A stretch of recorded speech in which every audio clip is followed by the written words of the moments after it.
വയനാട്ടിൽ ഷോക്കേറ്റ് ചെരിഞ്ഞ നിലയിൽ കണ്ടെത്തിയ കാട്ടാനയെ ക്രെയിൻ ഉപയോഗിച്ച് ഉയർത്തി ആനയെ പോസ്റ്റ്മോർട്ടത്തിനായി കൊണ്ടുപോയി. പനമരം അമ്മാനി പാറവയൽ ജയരാജിന്റെ കൃഷിയിടത്തിൽ ഇന്ന് പുലർച്ചെയാണ് ആന ചെരിഞ്ഞത്.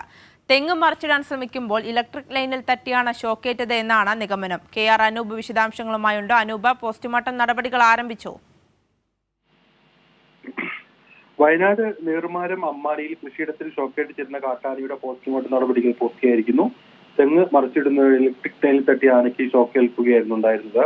ഒരു മണിക്കൂർ നീണ്ട ശ്രമത്തിനൊടുവിലാണ് ആനയെ കൃഷിയിടത്തു നിന്ന് ക്രെയിൻ ഉപയോഗിച്ച് വനംവകുപ്പ് മാറ്റിയത്.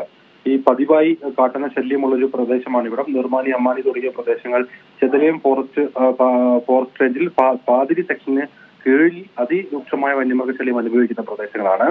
ഇവിടെ കൃഷിയിടങ്ങളിൽ പതിവായി എത്തുന്ന ആനക്കൂട്ടത്തിലെ ഒരു കൊമ്പനാണ് ഈ വിധത്തിൽ ചെരിഞ്ഞത് എന്നാണ് നാട്ടുകാർ പറയുന്നത്. KSEBിയുടെ സിംഗിൾ ഫേസ് ലൈനിലേക്ക് ആന തെങ്ങ് മറിക്കുന്നതിനിടെ അത് വൈദ്യുതി ലൈനിലേക്ക് വീഴുകയും കമ്പി പൊട്ടി ആനയുടെ ദേഹത്തേക്ക് പതിക്കുകയുമായിരുന്നു. തൽക്ഷണം തന്നെ ആന ഷോക്കേറ്റ് ചെരിഞ്ഞു.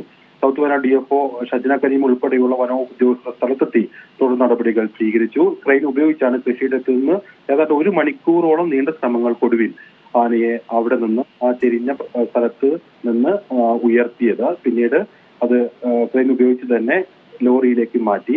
ലോറിയിൽ വനംവകുപ്പ് പോസ്റ്റ്മോർട്ടം നടത്താറുള്ള കേന്ദ്രത്തിലേക്ക് കൊണ്ടുപോയി. ഈ വന്യമൃഗങ്ങളുടെ ജഡങ്ങൾ പോസ്റ്റ്മോർട്ടത്തിന് ശേഷം വനത്തിനുള്ളിൽ വെച്ച് തന്നെ പോസ്റ്റ്മോർട്ടം നടത്തി ഇത്തരത്തിൽ കൊല്ലപ്പെടുകയോ അല്ലെങ്കിൽ മരിക്കുകയോ എല്ലാം ചെയ്യുന്ന വന്യമൃഗങ്ങളുടെ മൃതദേഹങ്ങൾ പോസ്റ്റ്മോർട്ടത്തിന് ശേഷം വനത്തിൽ തന്നെ ഉപേക്ഷിക്കാനാണ് വകുപ്പ് ചെയ്യാറ്. ഈ ആനയുടെ മൃതദേഹവും ആ വിധത്തിൽ തന്നെ നടപടികൾ സ്വീകരിക്കാനാണ് സാധ്യത.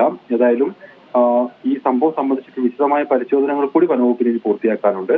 മരണകാരണം വൈദ്യുതി ഏറ്റതാണെന്ന് KSEB സ്ഥിരീകരിച്ചിട്ടുണ്ട്. വനംവകുപ്പും ആ വിധത്തിൽ സ്ഥിരീകരിച്ചിട്ടുണ്ട്. മറ്റ് കാരണങ്ങൾ, അതായത് ഈ ഫേസ് പെട്ടെന്ന് തന്നെ വിച്ഛേദിക്കാതിരുന്നത് എന്താണ്, വൈദ്യുതി ഇത്തരത്തിൽ ഇലക്ട്രിക് ലൈനിൽ ഏതെങ്കിലും വിധ തടസ്സങ്ങൾ ഉണ്ടാകുമ്പോൾ പെട്ടെന്ന് തന്നെ ഫ്യൂസ് പോവുകയും വൈദ്യുതി തന്നെ നിലയ്ക്കേണ്ടതുമാണ്. എന്തുകൊണ്ട് അത്തരമൊരു സാഹചര്യം ഉണ്ടായില്ല?